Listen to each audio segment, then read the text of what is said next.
नमस्कार, स्वागत है आपका हरियाणा न्यूज 24 पर। मैं हूं प्रिंस लंबा। बीजेपी की पहली सूची आने के बाद लगातार हरियाणा प्रदेश में घमासान देखने को मिल रहा है। भाजपा के अंदर भगदड़ देखने को मिल रही है, नेताओं की नाराजगी देखने को मिल रही है और कहीं ना कहीं जिन नेताओं का टिकट कट गया, जिन नेताओं को चुनाव लड़ने का मौका पार्टी के टिकट पर नहीं मिला, वो बगावती हो चुके हैं, बगावत कर चुके हैं, खिलाफत कर चुके हैं और अपनी ही पार्टी के खिलाफ चुनावी मैदान में निर्दलीय उतरने का भी काम कर रहे हैं। इसी कड़ी में हम चर्चा करेंगे बीजेपी के एक ऐसे बड़े नेता को लेकर, ऐसे पुराने नेता को लेकर जो कई दशकों से भाजपा को मजबूत करने का काम करता रहा है, जिस नेता को बीजेपी का बरगद कहा जाता है, जिस नेता को उस समय से बीजेपी की पहचान माना जाता है जब हरियाणा प्रदेश में भाजपा के कुल 1 या 2 विधायक ही होते थे और उनमें से एक विधायक यही नेता होता था। अब इसी नेता ने पहली सूची में अपना नाम ना आने के चलते पार्टी के खिलाफ बगावती सुर खोल दिए हैं, आंख दिखानी शुरू कर दी है और बागी तेवर दिखाने शुरू कर दिए हैं। हम बात कर रहे हैं महेंद्रगढ़ विधानसभा की और महेंद्रगढ़ विधानसभा में भी प्रोफेसर रामविलास शर्मा की, जो पूर्व में शिक्षा मंत्री रह चुके, बीजेपी के प्रदेश अध्यक्ष से लेकर कई अहम पदों पर जिम्मेवारियों का निर्वहन कर चुके और लगातार जो है 1982 से बीजेपी के टिकट पर चुनाव भी लड़ते रहे हैं। लेकिन इसके बाद अब भाजपा ने प्रोफेसर रामविलास शर्मा की टिकट काटने का मन बना लिया और यही कारण है कि प्रोफेसर रामविलास शर्मा ने भी टिकट कटने के डर से पहले ही बीजेपी को आंख दिखानी शुरू कर दी है, पहले ही बीजेपी के ऊपर दबाव बनाना शुरू कर दिया है। टिकट कटने से पहले ही बीजेपी को बागी तेवर दिखाने शुरू कर दिए हैं। सबसे पहले आपको सुनवाते हैं प्रोफेसर रामविलास शर्मा को, जिन्होंने अपने समर्थकों की बैठक की थी और उस बैठक में इशारों में क्या कुछ उन्होंने बीजेपी को कह दिया, किस तरीके से उन्होंने अपना दमखम दिखा दिया और उसके बाद जब टिकट की बात आती है तो क्या कुछ उन्होंने कहा, आप खुद सुन लीजिए। 5 अक्टूबर को चुनाव की तारीख आ गई है। 67 सीटों पर भारतीय जनता पार्टी ने अपने उम्मीदवार तय कर दिए हैं। We are the first party. Haryana में हम पहली ऐसी पार्टी हैं जिसने 67 सीटों पर अपने उम्मीदवार सबसे पहले डिक्लेयर की। बिना गठबंधन के लड़ने के लिए तैयार नहीं।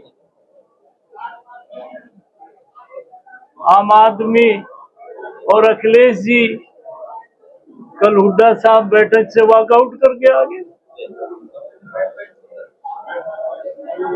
भारतीय जनता पार्टी की नरेंद्र भाई मोदी के नेतृत्व में नायब श्रेणी को जब से हमने मुख्यमंत्री बनाया है तब से हालात में एकदम परिवर्तन है।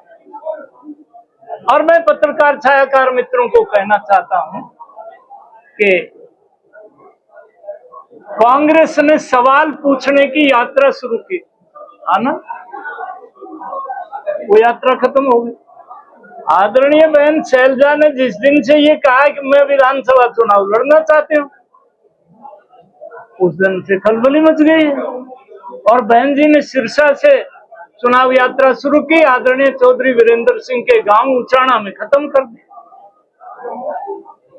हम नरेंद्र भाई मोदी के नाम पर और नरेंद्र भाई मोदी के काम पर आने वाले दिनों में बीजेपी की तीसरी बार, जैसे नरेंद्र भाई तीसरी बार लगातार देश के प्रधानमंत्री बने हैं, वैसे ही हरियाणा में भी बीजेपी की तीसरी बार सरकार बनाई।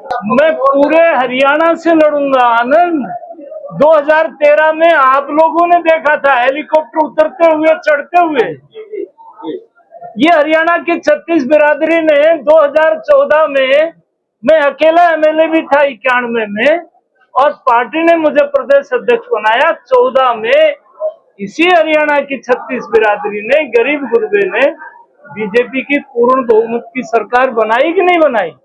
हाईकमान आपको कहीं और शिफ्ट करने का प्रोग्राम तो नहीं बना रही? नहीं, मुझे ना इस तरह की कोई जानकारी है।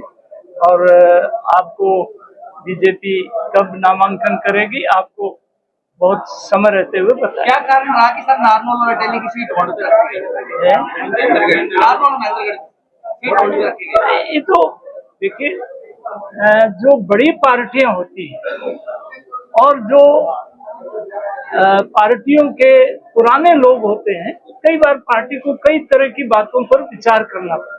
सर, पहली लिस्ट आई उसमें कई विधायक जो पूर्व में रहे नेता रहे उन्होंने सिलसिला उतारी हो गया, किस तरह से देखते हैं? डैमेज कंट्रोल कहीं ना कहीं बड़ी चुनौती नहीं होगी? नहीं, कोई चुनौती नहीं होगी। उठा पटक हुई है। उठा पटक तो देखो, बड़ी पार्टियों में बड़ी रात के बड़े ही तड़के होते हैं ना। आपने कहा कि दम है, कई कार्यकर्ता सम्मेलन से अपना मैंने कोई आंख नहीं दिखाई। आप मेरे मुंह में डाल के कोई उल्टी पुल्टी बात मत करें। तो सुना आपने प्रोफेसर रामविलास शर्मा को, किस तरीके से जो है वो टिकट कटने से नाराज हैं, अपने समर्थकों की बैठक भी बुलाई और उस बैठक के माध्यम से क्या कुछ जो है बीजेपी को इशारों में बोल दिया। लेकिन अब बड़ा सवाल ये उठता है कि अगर प्रोफेसर रामविलास शर्मा की टिकट कटती है या फिर प्रोफेसर रामविलास शर्मा को बीजेपी चुनाव लड़ने का मौका इस बार महेंद्रगढ़ से नहीं देती है, तो उनके स्थान पर किसे बीजेपी की टिकट मिल सकती है। ऐसे में कई नाम चर्चा में हैं, जिनमें सबसे पहला नाम देवेंद्र यादव का है। देवेंद्र यादव जो कि एचएसएससी बोर्ड के मेंबर रह चुके हैं और कहीं ना कहीं प्रोफेसर रामविलास शर्मा के बेहद खास, बेहद घनिष्ठ और बेहद करीबी लोगों में शामिल हैं। ऐसे में कहीं ना कहीं प्रोफेसर रामविलास शर्मा चाहते हैं कि या तो महेंद्रगढ़ से टिकट उनको मिले या फिर जिसे वो चाहते हैं, जिसकी तरफ उनका इशारा है, उसको बीजेपी टिकट देने का काम करे। यानी कि प्रोफेसर रामविलास शर्मा अपनी एक सीट, एक टिकट छोड़ना नहीं चाहते और अगर छोड़ते भी हैं तो ऐसे में कहीं ना कहीं वो टिकट उनके विरोधियों को ना मिले, इस बात का भी पूरा फोकस प्रोफेसर रामविलास शर्मा ने कर रखा है। तो ऐसे में कहीं ना कहीं देवेंद्र यादव का नाम प्रमुखता से लिया जा रहा है, क्योंकि इस नाम की पैरवी खुद प्रोफेसर रामविलास शर्मा कर रहे हैं। इसके बाद कहीं ना कहीं दूसरा नाम आता है, निर्दलीय प्रत्याशी रहे और पिछली बार चुनाव के अंदर 33,000 से अधिक वोट प्राप्त करने वाले संदीप सिंह का। हालांकि संदीप सिंह का नाम भी लगातार चर्चा में रहा है कि अगर प्रोफेसर रामविलास शर्मा को टिकट नहीं मिलती, उनकी टिकट कटती है, तो इनको बीजेपी जो है मौका दे सकती है। हालांकि ये बीजेपी के सदस्य नहीं है, पिछली बार भी इन्होंने निर्दलीय चुनाव लड़ा और इस बार भी ये स्पष्ट कर चुके हैं, क्लियर कर चुके हैं और जनता के बीच एक बात इन्होंने जाकर बिल्कुल पानी की तरह साफ कर दी है कि निर्दलीय ही चुनाव लड़ेंगे।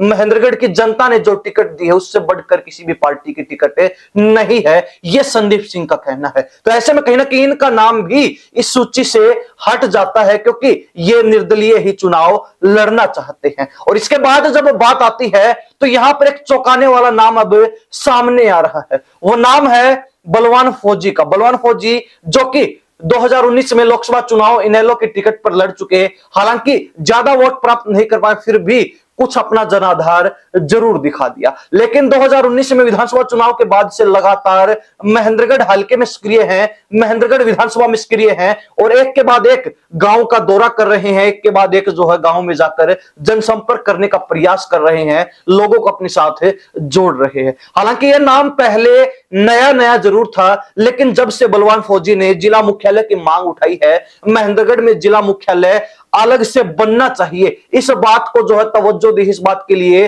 धरना प्रदर्शन किया है, उसके बाद से कहीं ना कहीं ये नाम महेंद्रगढ़ हलके में काफी चर्चित हो गया और लोगों के बीच भी इन्होंने अपनी अच्छी पकड़ और जगह बना ली। और यही कारण माना जा रहा है कि अब बीजेपी की नजर भी बलवान फौजी पर है और माना जा रहा है कि बलवान फौजी 1-2 रोज में ही बीजेपी ज्वाइन भी कर सकते हैं। हालांकि इन बातों में कितनी सच्चाई है ये 1-2 रोज के बाद पता चल जाएगा, या फिर जब बीजेपी की दूसरी सूची आएगी तो उसमें क्लियर हो जाएगी कि भाजपा ने महेंद्रगढ़ से किसे अपना उम्मीदवार बनाया है। लेकिन इन सब नामों के अलावा भी एक नाम जो राजनीतिक गलियारों में चर्चा का विषय बना, वो नाम है Manish Rao. RPS education society के संचालक मनीष राव का नाम भी महेंद्रगढ़ हलके से काफी सुर्खियों में है। हालांकि इनका नाम जो है ओपन नहीं आ रहा, लेकिन दबी जुबान में हर जगह इनके नाम का चर्चा जरूर सुनने को मिलता है। माना जा रहा है कि मनीष राव की पैरवी बीजेपी के अंदर कई बड़े नेता कर रहे हैं और यही कारण है कि अटेली से टिकट ना मिलने के चलते